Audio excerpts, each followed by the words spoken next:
5 advanced phrasal verbs that you must know. This lesson is fun. It is natural. It's wild. If you don't know me very well, hi, I'm Teacher Prix, and I'm going to help you talk to anyone, anywhere, anytime in English. Consider subscribing to the channel because I'm always posting different kinds of English lessons to help you become a better and more confident English speaker. So I appreciate you being part of this beautiful community. And if you're already, a regular, thank you so much. Make sure to hit the like button. But anyway, advanced phrasal verbs, there are 5 ones. All of them are really informal phrasal verbs, okay? So I wouldn't use this phrasal verb during a meeting or a job interview, especially. But in everyday conversations, go for it. So the first one, chicken out. I like this one. And we've all done it, okay? We can't escape it. At some point, you may have chickened out. Okay, it's a regular verb. Now, it is informal, and it means you decide not to do something because you're too afraid. You chickened out, okay? So when you chicken out, it means you don't want to do something. You decide to say no. No. Bungee jumping? Everybody's doing it. No, not me. No. I don't want to go. But you paid for it. Yeah, but I pass. You're going to chicken out? Seriously? You already paid for it. So that's the idea. You decide not to do something because you're too afraid. You're too scared. Okay? So here are 2 examples. I wanted to tell my boss what really happened, what was really going on, but I chickened out. So maybe there's something. Look, even though this is a work environment, a work-related example, I am not directly talking to my boss. Maybe I'm talking to a colleague. So, hey, did you tell our manager about what was going on with Jack?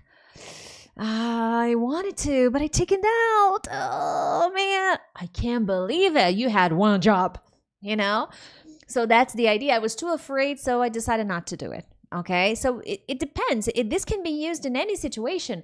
Of course, that I wouldn't talk to my boss. Hey, I wanted to call our customer, but I chickened out.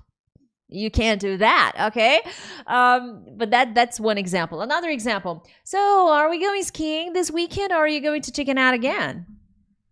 Because last weekend we went skiing and you didn't. So come on, you gotta try, buddy. It's not that hard. Pass. Chicken. You're gonna chicken out again? Sorry. I don't know if I would go skiing. I'm more like a summer person. I prefer the beach, the water, the sun, waterfalls, but ice, pass. Okay, I will pass. Moving on. Monkey around. Oh, I love monkeys. Oh my God, the monkeys are so cute. They're adorable, especially the little ones here in Brazil. I don't know where you're from, where you're watching this from, but we have this kind of monkey that is really small, and it's adorable.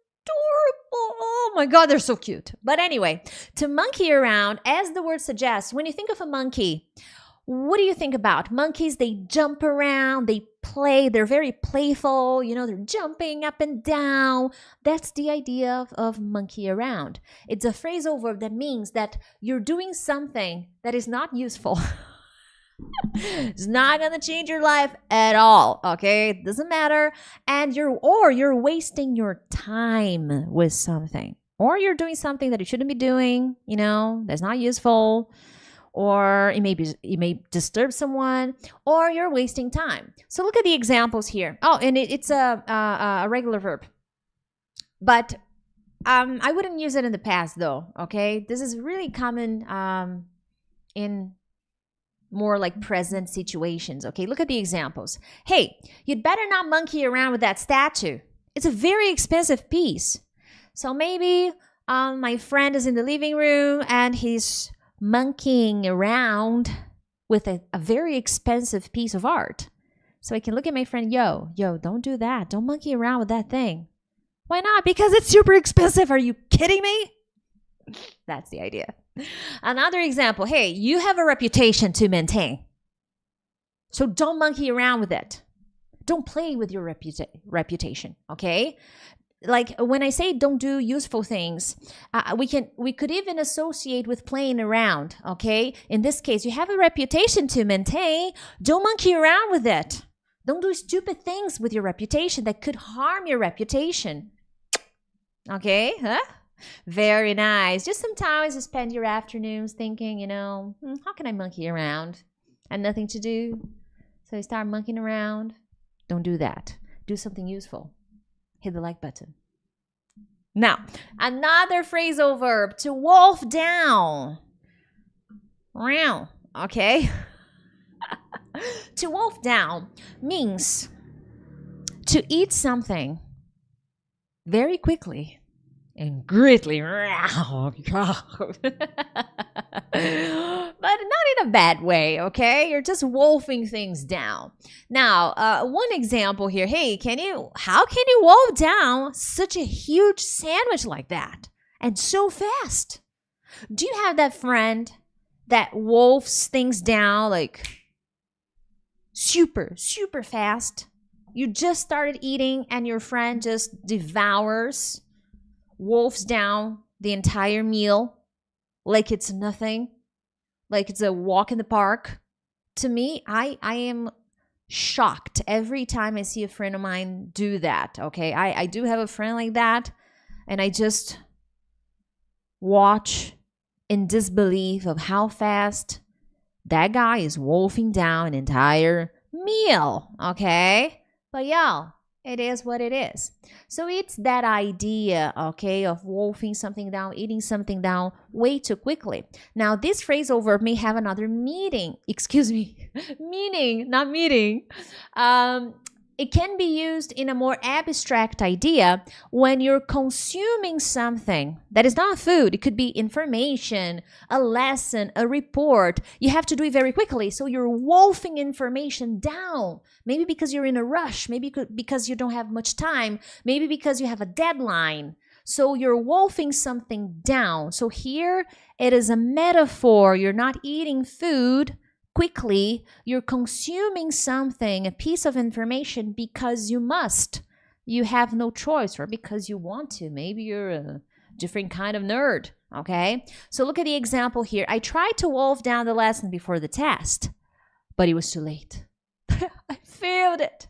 Now, this is very common. Not with me, because I'm a nerd. I always prepare. But I remember in college, I saw many of my friends getting to university 1 hour before the test, you know, maybe half an hour before the test, and you would see them wolfing down the lessons in an attempt to pass extremely difficult tests. You know, that doesn't work unless you have some sort of photographic memory and really good mastery of your emotions. Wolfing down information before a very complicated meeting, a difficult job interview, an exam, a presentation, trying to wolf everything down before it happens will not cut it. You will feel a lot of pressure, and the more pressure you feel, the more you forget information. So many times, this is not the point of the video, but oftentimes the students find themselves, oh my God, I forget everything I study when it's time to speak. Do you know how to manage the pressure of speaking, of, you know, talking to people, making a presentation, having a job interview? So that also impacts your ability to remember information. So doing this, trying to wolf down an entire lesson, an entire chapter before doing a test, or an entire report before a meeting won't do much for you, okay?